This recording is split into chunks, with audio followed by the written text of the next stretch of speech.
Corona का आरंभिक काल। मानव जीवन के प्रत्येक क्षेत्र में हालात एक अवांछित ठहराव लेकर आया।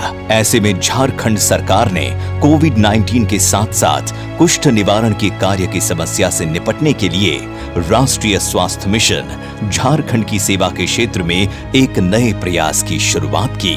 इसके लिए एक गूगल शीट बनाया गया, जिसमें जिला स्तर पर उन मरीजों के आंकड़े प्रविष्ट करने थे जिन्हें आवश्यकता अनुसार चिकित्सा कर्मी तथा दवाइयां भेजने की आवश्यकता थी। शीघ्र ही विभाग इस नतीजे पर पहुंचा कि एक समर्थ वेबसाइट का निर्माण इसमें सहायक हो सकता है।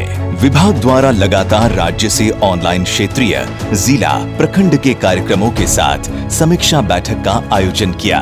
वेबसाइट के माध्यम से एक माह का आंकड़ा तो आसानी से संग्रहित हो सकता था, लेकिन इससे कोविड-19 पूर्व के मामलों को प्राप्त करना संभव नहीं हो पा रहा था।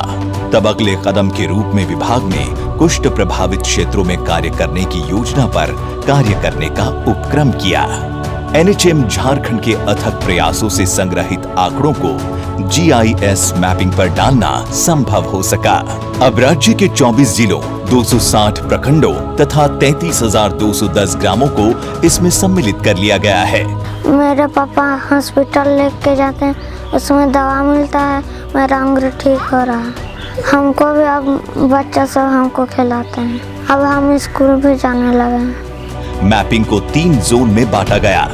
पहला निरंतर प्रसारित जोन, दूसरा माध्यम प्रसारित जोन तथा तीसरा गैर प्रसारित जोन। हमने राज्य के सभी गांवों का GIS मैपिंग कराई है, जो देश में किसी राज्य में ऐसा नहीं हुआ है। ये एक उल्लेखनीय कार्य किया गया है और GIS मैपिंग के आधार पर 8,652 ग्राम आइडेंटिफाई किए गए हैं जहां पर कुष्ठ रोगी हैं, और इन गांवों में फोकस्ड स्ट्रेटजी के तहत हम कार्य कर रहे हैं। GIS मैपिंग के लिए उम्र, लिंग, कुष्ठ का प्रकार, बच्चों में विकलांगता, GD2, लेप्रा प्रतिक्रिया, DPMR तथा विकलांगता के प्रकार को भी ध्यान में रखा गया।